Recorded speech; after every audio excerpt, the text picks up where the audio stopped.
Buenas tardes a todos. Un gusto que nos estén acompañando y bueno, en este caso lo que nos toca en este bloque es producción, impacto productivo y económico.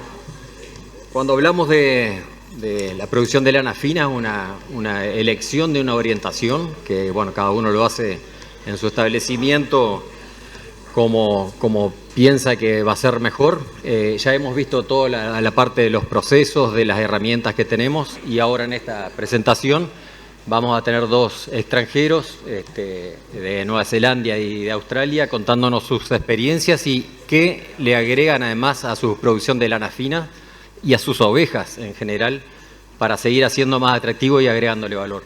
Y después por parte de los presentadores locales, Ducos y Molina, de Fucrea y Plan Agropecuario, nos van a contar también. Ellos son los que reciben toda la registración de productores de nuestro país, de las empresas ganaderas, las procesan, las comparan y nos comentan después qué es lo que se está viendo para quienes eligen esta orientación. Así que pasamos a las presentaciones. Bien, comenzamos con la primera presentación grabada, ¿sí?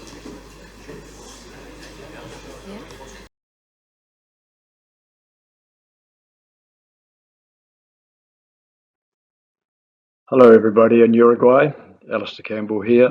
My first go at trying to do a presentation like this. Finding it very difficult, so you'll have to bear with me if it's a bit amateurish. The Earnscleugh station details our property. The area is a total of 20,000 hectares. The altitude ranges from 200 metres to 1600 metres, with rainfall 350 millimetres at the bottom and 1500 millimetres at the top. The 1500 millimetres is made up of a lot of snow and a very short summer growing season. We've hot, dry summers and very long, cold winters, with probably only 6 weeks of growth in the spring, and then if we're lucky, a month in the autumn. During that time, we have to grow enough standing hay to carry us through the rest of the year.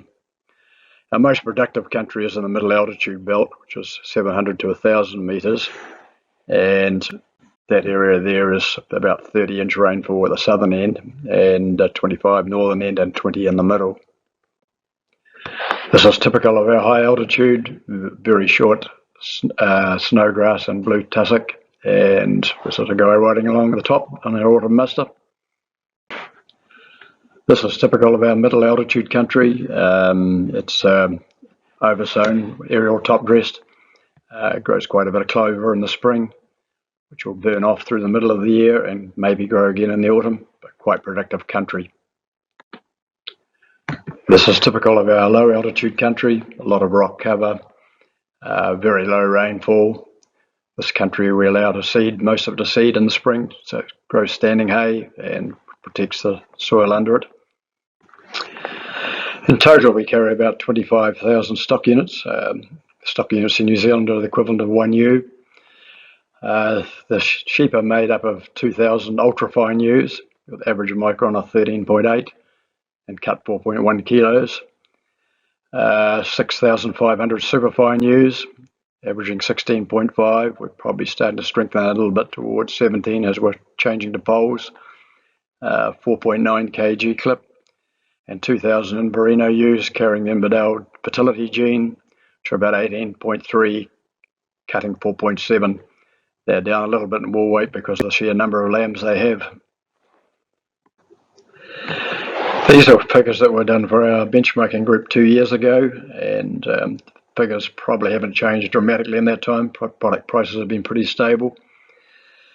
Our superfine ewes, our main one, were pretty solid, but we got a surprise where the ultrafines came out ahead of them. The ultrafines are higher because of some very high prices for under 13 micron wool. Inverino ewes, every lot of figures we've ever done in the last probably 7 or 8 years, the boys come out on top from the sheer number of lambs that they have on our commercial country at low body weight. Going to the ram, the last 2 years they've done 147 ewes to the ram lambs in the docking yard, and then 144 with a snowstorm in the middle of it, the same. So that the high number of lambs makes them extremely profitable. We're in the process of changing our wethers, cutting them in half, and we're going to run Inverdale ewes out the back country after they wean their lambs, because they don't need body weight to get in lamb. And the superfine wethers are going to disappear. We're cutting the wethers in half and only run ultrafine wethers. We also run approximately 1,300 total beef cattle, and 700 of those are cows, and they're all stud cows, so they're a bull breeding operation. We sell beef bulls at a spring sale, and some yearling cattle with lower birth weights to dairy farms early in the spring. So stud cattle are quite a big operation here as well. We have Hereford, Angus, and four-way cross composites. The composites are Hereford, Angus, and Simmental, Gelfie. We're probably dropping Gelfie out and going to go three-quarter British. The New Zealand market is really looking at more British-type cattle at the moment. Our merino studs started in about 1988. Prior to that, we were members of the Ultrafine Merino Company, which was based on Tara Hills Research Station, and was started by about 10 farmers selecting their finest sheep and breeding them from there. Over the years, we, as the people started retiring and such like, we keep buying shares, and in time we basically bought the flock out and we shipped it to Earnscleugh. That flock is pretty much straight Maryville bloodlines. The superfine stud started in 98 on Maryville, and then Maryville Nursing, and as we changed the poles, we've probably quite a few other bloodlines come in since. The medium fine and fine medium poles started in 1999. The biggest influence there was from Centre Plus and Merino Tech. They've had quite a major impact there over the years. In 2007, we started what we trademark in Merino, a pole Merino carrying Inverdale gene. We had to bring those sheep in from crossbreeds and then breed back to Merino, and Merinos are probably 99.9 Merino again. The Inverdale fertility gene requires a bit of management. It's an amazing gene in the fact that it doesn't seem to need body weight to get them in lamb. But there are problems with the gene. You've got to, if a pure Merino ram over a pure Merino ram over Merino ewes will leave a single copy in all the ewes and no copies in the rams. But if you put Inverdale back on Inverdale, the ewes, half of the ewes will carry a double copy and be infertile. So basically, the Merino has got to be managed by breeding them out of pure Merino ewes and continually first crossing. Here on Earnscleugh, we send our Merino rams to a client's property, and he breeds the first crossed ewe lambs, and then we put them all to a terminal. Mermax, which is our trademark for the GDF9 gene, we're through to about 97% Merino on those now. There's supposed to be 20% more lamb single copy, 50% more double copy. We haven't got a lot of commercial data on those yet, but it looks like in the stud that's pretty much what we're going to get. I forgot to say also with the Merinos, it's 30% more lambs unflushed, 50% more flushed. We also have what we call smart sheep, which is a quarter bred type. They'll ultimately all have GDF9 as well, and that's probably for some wetter country, which is very marginal, Merino country, and there's been quite a market for those. I forgot to say on the previous slide that the Mermax or GDF9 gene doesn't have double copy problems, so there's no real problems with that in that gene. So we'll move on to technology. We've been on breeding values since the stud's inception in 1988. We were originally with the New Zealand Animal Breeding Trust when they moved into SIL, and after 1 year we decided that as we're the only stud in New Zealand that was using breeding values, we wanted to move to Australia, and so we could be compared with other studs. So in 2000 we went to Merino Select in Australia. We started in shed micron testing in about 1985, and it was a real eye-opener. Certain fleeces that we thought were fine weren't fine at all, and we had to change the way we looked at fleeces and find out what characteristics made fine sheep. We had a real shock. We tested all our rams, and we were supposed to be one of the finer flocks in New Zealand at that time. We only had 3 rams under 20 micron, and some were 23 micron. I talked about these fertility genes a bit earlier, but it's probably a clearer explanation here. Infidel gene, 30% more lambs unflushed, 50% flushed. Ram carrying infidel passed one copy onto all ewe progeny. Infidel can't be put on infidel ewe, or half will be double copy and infertile. GDF9 lamb max, 25% more lambs single copy, 50% more lambs double copy, and there's no double copy problems with GDF9, so GDF9 can be mated to GDF9 carriers. We use a few different ways of mothering up our lambs, obviously with 2,500 ewes on hill country. It's beyond being able to do them at birth. Distances we'd have to travel are too great, and mismothering would be too bad. Our 2-tooth ewes, we still mother them up the traditional way by sorting them up in the yard and taking them forward. 2-tooths are okay, they're in smaller single-side mobs, and not as many 2-tooths, so we can do them reasonably quickly. Our mixed age ewes, we're using Smart Shepherd collars. A collar goes on the lamb and a collar goes on the ewe, and the lamb's tag is reading to the ewe's tag. It can be downloaded later, and they can see where the sheep were mobbed up at the start, and there's a mix of different lambs running around. And again, at the end, when we bring them back in again, those 2 ends are cut off, and they find out which lambs have been on the ewe. We're getting between 93 and 98% of those. We're keeping their single sire mobs still identified. And of the remaining few, if a ewe comes over when we're weaning and it's got an udder, and a lamb comes through and hasn't been assigned a mother, we draft them alongside each other, and we'll probably find half the ones that are missing. We use DNA for parentage on all our gene mob ewes. We went away for a few years. We weren't terribly confident that the accuracy was great, but now they're using more markers. We're going back to try that again. If we can find DNA to be accurate enough, we'll probably end up doing a lot more DNA in the future, so we can run bigger mobs and get more accurate data. Foot rot in merinos is a major problem in New Zealand. There's been quite a bit of research done and looking at different ways of trying to bring it under control or be able to keep it at a lower level. There's places for a lot more merinos in New Zealand if it was easier to handle foot rot. There's been an EBV for foot rot developed in New Zealand by the New Zealand Merino Company and led by Mark Ferguson. It's very early days yet, and most rams are only either side of 0, but where the ram is extreme, we have New Zealand's leading merino ram for foot rot resistance, and we also had probably the second worst. So the difference between their progeny, between the top and the bottom, is really big. So I have a lot of faith that the breeding value is going to make a major difference in the future. We're also members of the Southern Cross Group. It's a group of properties that have joined together and running a nucleus flock on a very foot rot prone country.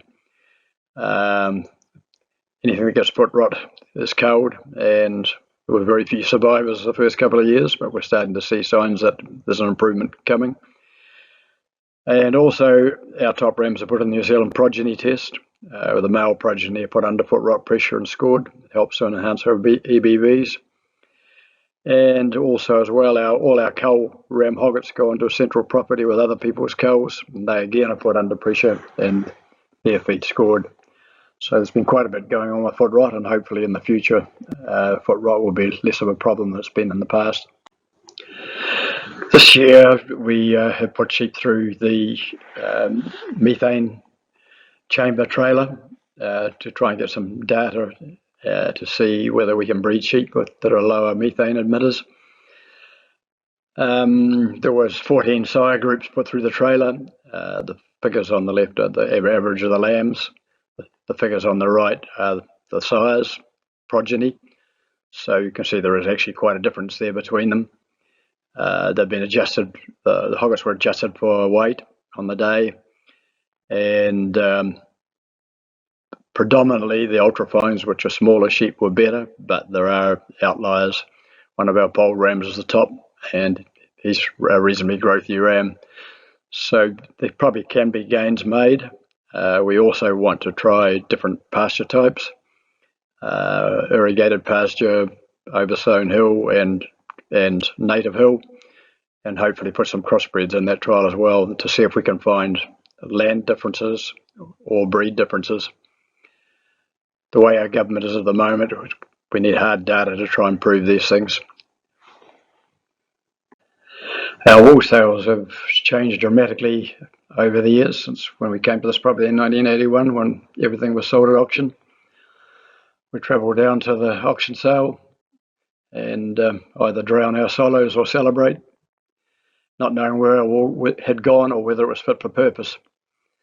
Now, since the advent of the New Zealand Merino Company, which was brought in originally, we were under the New Zealand Wool Board. At that stage, merinos were 3% of the New Zealand flock, and we paid 15% of the total levies because of wool value. And Italy didn't even know there was merinos in New Zealand. Since the merino has come on board, we get to see the process. We have 6 separate contracts we're running at the moment, and they basically range from 1 year to 10-year terms. We get in most instances to see the processes, or we go and see the processes. We are able to get feedback from them, see what our wool is fit for purpose for what they're aiming at, and we can make breeding changes if it's required. So it's very different in the days when it disappeared down the road and we didn't know where it had gone. Yeah.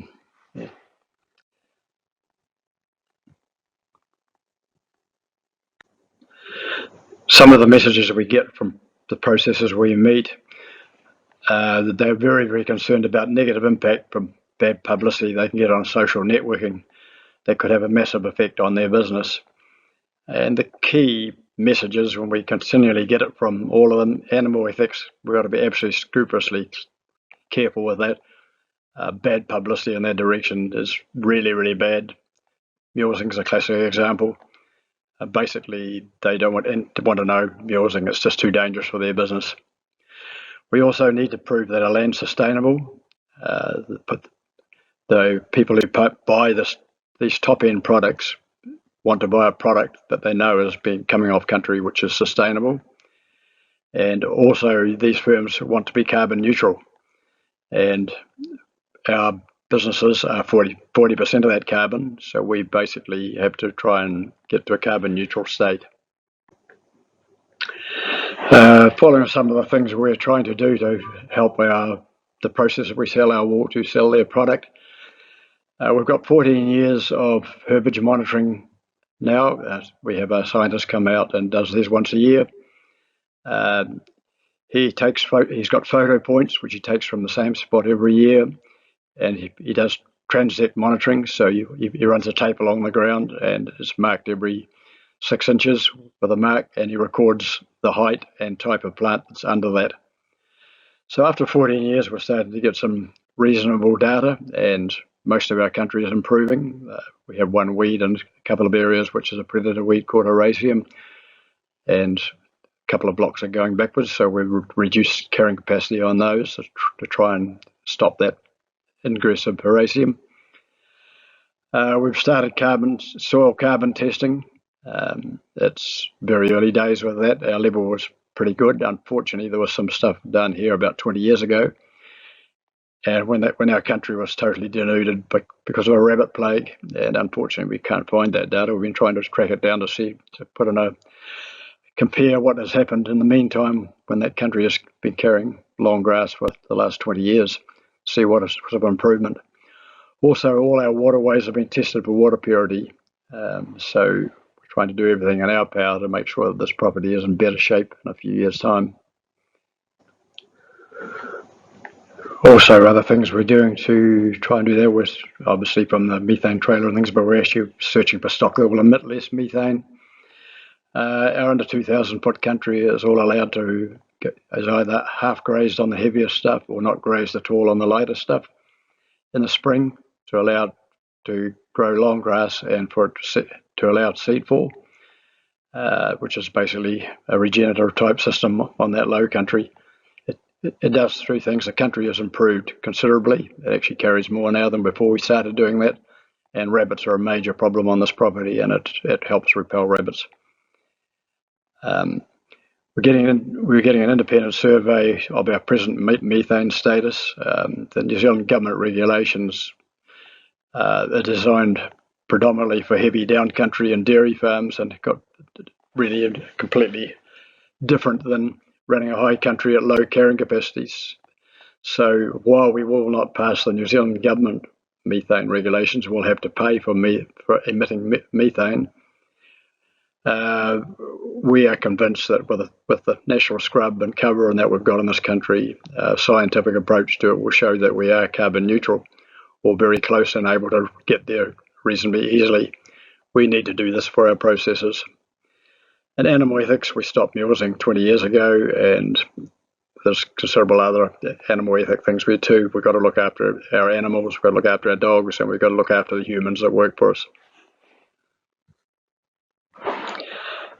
I'd like to finish this presentation by displaying a business plan or business vision we did probably late 1980s or maybe early 1990s. And reading it again, we wouldn't change it. It's basically that the things that we've stated there still hold true today. So hopefully they'll leave this on there long enough that you can read it. But I'm absolutely amazed that that vision we had then hasn't really changed. Thank you very much.